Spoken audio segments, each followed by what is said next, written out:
welcome. And I have celebrity gins in front of me to taste. To help me do it, the man sitting in front is Mr. Ed Malnar from Pollyanna Brewing and Distillery. And then the other man, of course, is my co-host for many a good video and podcast, Mr. Ken McMullen. Now, are you guys familiar with the hit series Outlander?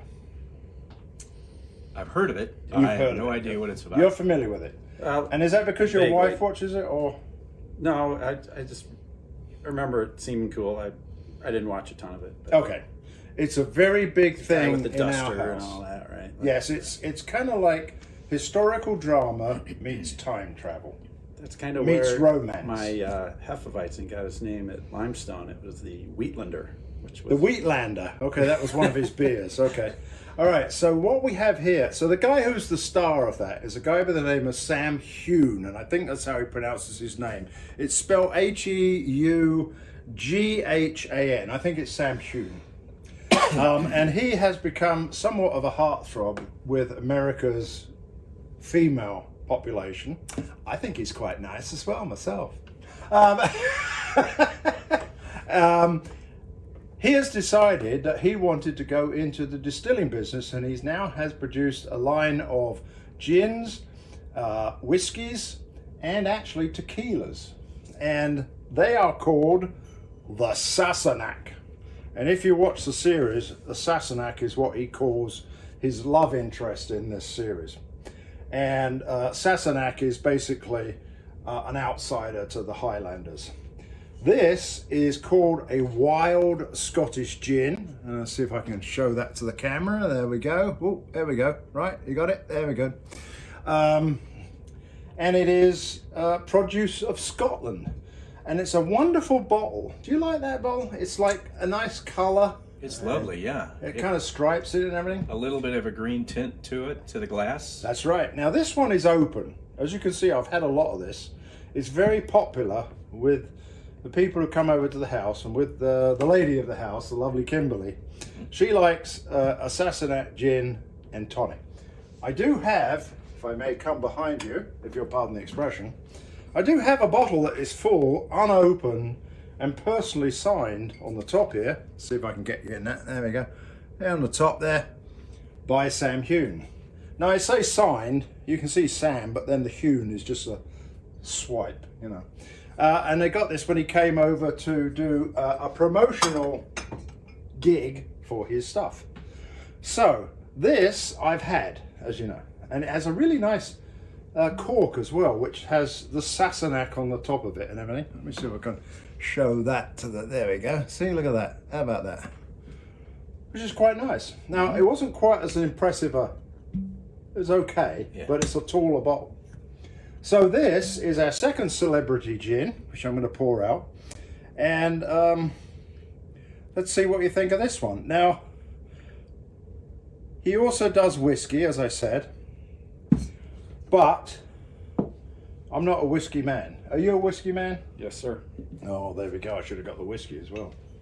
I like Well, gin too. I that's got a what- nice gin collection. Now this is $39.99, so $40 a bottle, which I think is a good price. And here in the Chicago area, there's a liquor store chain called Binny's. You can get it there. At least I got it there. So, so what do we think of this one?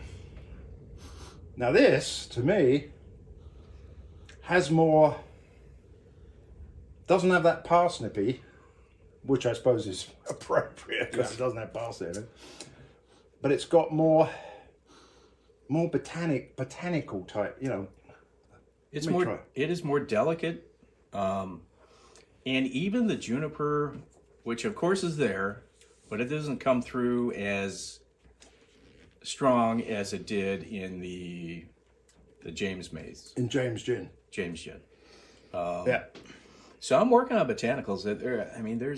They're really delicate in this one. I'm trying to figure that out. Yeah, I mean, even the citrus is light. here's the interesting thing. Now, when you have a gin and tonic, what do you normally have with the gin and tonic? over here in America, you have Lime. lime. Okay, a slice of lime. In England, we're much more civilized and we have lemon. So, but what he suggests, Sam Hughes suggests to have with this, is a slice of, and I've lost it. Oh, there it is. A slice of fresh green apple, which is kind of interesting. I never thought of having apple in my gin and tonic. But then again, it's the Scottish approach to things. Now this, I'm getting more used to the rushing of the liquor coming down me now. You're eventually going to love it. Oh, yeah. Yeah, when I get to the last one, it's going to be the best lit one ever, you know. Tomorrow you're going to be looking for more gin, I think, because you'll love it so much. I think there's something at the end of this. Maybe It's a little spicy in the finish. Yeah. there's some ginger. Perhaps. Maybe. I'll tell you what's in it. Yeah. I can Curious. tell you what's in it. Here we It's got go. a sweeter So the than the ingredients. last one to me. What? The finish is kind of, to me, it's a little bit sweeter, even though the ABV is, Yeah. the proof is higher. Now this has got a completely different line of ingredients in it. Heather. There you go. Scottish heather. Yeah. Wild Scottish apples. Pine. Rhubarb. Toasted oats. And maybe that accounts for why it has a little kind of a softer body. Toasted oats. I've never heard of that unless that was part of the base vodka that was used to start No, with. this says it was made from wheat. Wheat. Oh, it says wheat. Okay, distilled from wheat. Toasted oats. Juniper, bramble leaf, and crab apple. So I find that a completely different lineup of Yeah. botanicals in that particular one. But hey, Maybe all true to being Scottish, right? You know, I think that's it. That's it, laddie. Hey, hey, hey, you bloody Sassenach, dinner fast. So yeah, and I like the bottle too. So this one has become a fast favourite. Now, before I will say that before this came out, because when my folks came over, they would always like a gin and tonic in the afternoon. You pour them a nice gin and tonic in a big tall glass with ice, and they'd have a slice of lemon in it, and they'd sit there with that gin and tonic for probably an hour and a half. And they would get here more than one piece of ice, which is typically what you get when you go to England. But, I shouldn't say that, they've changed a lot. I know in watching James May's videos, he does put a good amount of ice into his gin and tonics. So, but this, I used to have Gordon's, and then Beefeater, Tanqueray. They were the big three that I would get. those are all London dry gins. London Pretty dry much gin. in that little segment, not late, Okay. it's a huge segment of gin. Okay, London dry. okay, cool. London dry gin. There we go. Yeah, but that's mainly citrus and juniper, right? Basically, yeah. So now they're going to get Sassenach. So I'm probably not going to buy the other stuff. So anyway, I like this one. Quick roundup. Yes? No? Love Good? it. Yeah. 84 proof. It's good, 84 proof. 84 proof. so Oh, it's- wait a minute. What's that ABV? So it's 2 42. 2 ABV points higher than Okay. than what we had prior. So what's the difference between proof and ABV? Because different industries speak a little bit different languages. That's why in the spirits industry we refer to it as proof. In the beer industry we refer to it as ABV. Okay. So proof is basically 2 times ABV. Okay. Easy conversion. Cool. All right. Well, fair enough.